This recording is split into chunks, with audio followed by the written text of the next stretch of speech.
Bismillahirrahmanirrahim. Assalamualaikum warahmatullahi wabarakatuh. Jumpa lagi di channel Devina Mutia. Salam sehat, semangat, dan bahagia. Bagaimana kabar adik-adik sekalian? Tetap semangat ya untuk belajar. Dan pada kesempatan kali ini akan kita lanjutkan pembahasan soal-soal dari buku ISPS atau Erlangga Street Point Series untuk SD atau MI kelas 4 muatan pelajaran matematika. Buku ini diterbitkan oleh penerbit Erlangga dan dikarang oleh Gunanto dan Desi Adalia. Untuk kesempatan kali ini akan kita lanjutkan pembahasan soal di bab 7 ya adik-adik sekalian ya, tentang hubungan antar garis ya. Dan tentunya sebelum kita belajar dan mengerjakan soal ya, jangan lupa untuk selalu berdoa agar diberikan kemudahan dan kelancaran saat mengerjakan maupun saat belajar. Dan harus tetap teliti dan hati-hati ya adik-adik sekalian ya. Oke, langsung saja. Kali ini kita akan bahas di latihan ulangan bab 7 paket 1 yang bagian C ya. Jadi yang masih ketinggalan bahasan sebelumnya bisa dilihat di playlist ISPS Matematika kelas 4. Langsung saja ya, di sini untuk yang bagian C ya. Ini kita diminta untuk menggambarkan nomor 1 ya, gambarkan garis AB. Nah, garis AB itu seperti apa gambarnya? Ya, ini saya dekatkan adik-adik sekalian ya, supaya kelihatan tandanya lah. Kalau tanda seperti ini itu artinya garis ya. Jadi panahnya kanan kiri. Nah, kemudian untuk yang B ya, yang B ini kita diminta untuk menggambar sinar garis PQ ya. Bedakan sinar garis sama ruas garis. Kalau ruas garis itu hanya terbatas ya dari satu titik ke titik lain, tapi kalau sinar garis itu dari satu titik ke titik tak hingga ya, jadi tidak dibatasi titik berikutnya. Nah, ini namanya adalah sinar garis ya. Jadi yang A ini garis atau garis lurus AB, kemudian yang B ini sinar garis PQ ya. Kemudian yang C kita diminta untuk menggambar garis sejajar M dan N.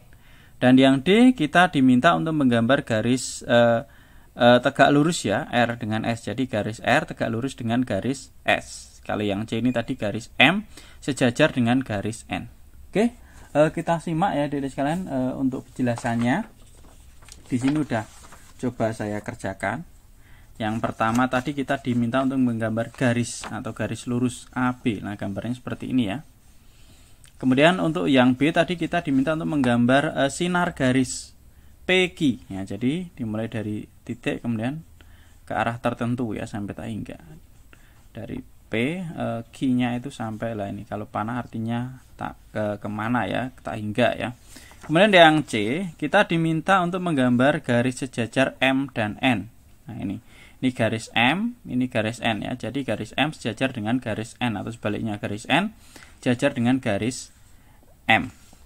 Kemudian yang D, tadi kita diminta untuk menggambar garis tegak lurus antara garis R dan garis S. Nah, gambarnya seperti ini untuk garis yang tegak lurus. Selanjutnya kita ke soal nomor 2. Nah, untuk soal nomor 2, perhatikan gambar berikut untuk menjawab soal nomor 2 dan 3 ya. Kita lihat ini ada 3 buah garis sejajar yaitu A, B, C ya. Kemudian ada 3 buah garis sejajar yang lain yaitu K, L, dan M. Pertanyaannya untuk nomor 2, tentukan pasangan garis sejajar lah tadi ya. Kita lihat ya di sini ada 3 buah garis sejajar K ya. K itu sejajar dengan L, K juga sejajar dengan M. Kemudian L ini sejajar dengan M, L sejajar dengan K. Kemudian garis sejajar yang lainnya itu ada 3 buah garis ya, A, B, C ya. Jadi A sejajar dengan B, A juga sejajar dengan C. Kemudian B sejajar dengan A, B juga sejajar dengan C. Ya, dan sebaliknya. Oke. Jadi jawaban untuk nomor 2, nah di sini sudah saya tuliskan ya. Jadi garis A sejajar dengan garis B sejajar dengan garis C. Kemudian yang kedua, garis K sejajar dengan L sejajar dengan garis M. Ini ada di sekalian untuk soal nomor 2 ya. Oke. Kita lanjutkan ke soal berikutnya nomor 3. Tentukan pasangan garis yang berpotongan. Nah, ini ya. Jadi garis ABC ini berpotongan dengan garis K. garis ABC juga berpotongan dengan garis L, garis ABC juga berpotongan dengan garis M. Nah, demikian juga ya, ini garis misalnya garis C ya, garis atau garis K. Garis K ini tadi berpotongan dengan A, berpotongan dengan B, berpotongan dengan C. Oke.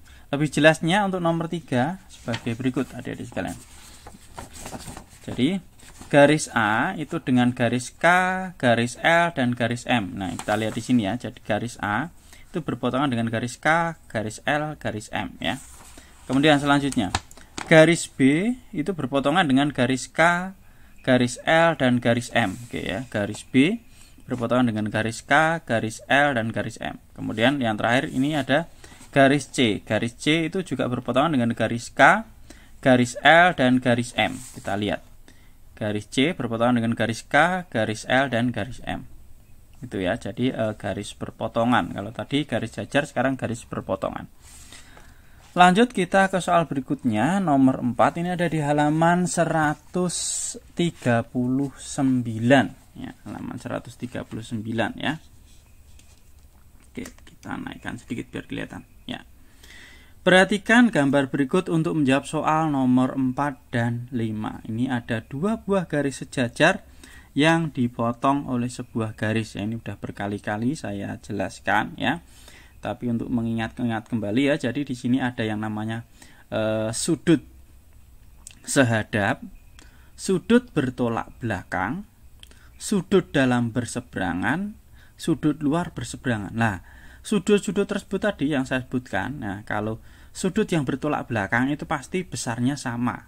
Ya, misalnya ini sudut P bertolak belakang dengan sudut R. Maka kalau sudut P ini misalnya 60 derajat, maka sudut R juga 60 derajat. Ini bertolak belakang.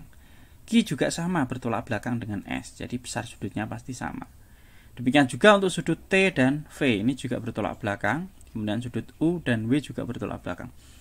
Kemudian sudut sehadap. Sudut sehadap di sini ada sudut P sama sudut T. Ini sehadap. Kemudian sudut Q sama dengan sudut U. Kemudian sudut R itu sehadap dengan sudut V. Ini besar sudutnya juga sama ya. Kemudian sudut W dan sudut S ini juga sehadap. Jadi kalau misalnya sudut Q ini besarnya 120 derajat, maka sudut U juga 120 derajat. Itu. Jadi kalau sudut yang sehadap itu juga besarnya sama. Kemudian ada sudut dalam berseberangan. Nih, Q dengan W ini di dalam 2 garis jajar ya, dan berseberangan karena diseberangkan oleh garis ini ya. Jadi Q dan W, kemudian R dan T ini dalam berseberangan. Kemudian sudut luar berseberangan ada P dan V, kemudian S dan U. Ini juga besarnya sama untuk sudut luar berseberangan ya. Oke. Kemudian yang perlu diketahui lagi adalah sudut lurus ya. Sudut lurus itu besarnya 180 derajat ya, atau setengah lingkaran ya, 180 derajat. Oke, sekarang kita ke soal nomor 4. Tentukan pasangan sudut yang bertolak belakang. Nah, tadi sudah saya jelaskan. Nah, di sini kita simak ya jawabannya untuk yang nomor 4 yang bertolak belakang ya. Sudut P dengan sudut R, sudut Q dengan sudut S, kemudian sudut T dengan sudut V, sudut U dengan sudut W. Nah, ada 4 pasang ya adik-adik sekalian. Coba kita lihat apakah benar P dan R. Kita lihat ya, ini ya. Jadi tadi sudah saya jelaskan P dan R, betul ya. Ini bertolak belakang, Q dan S, T dan V, U dan W. Sekarang kita lanjut ke nomor 5. Diketahui sudut Q 132 derajat. Tentukan besar sudut S, besar sudut R, besar sudut U, dan besar sudut V. Nah, kita lihat yang gampang dulu ya, yang tidak perlu menghitung. Sudut S ya. Tadi yang diketahui sudut Q. Kalau sudut Q 132, maka sudut S karena bertolak belakang, dia juga 132 derajat.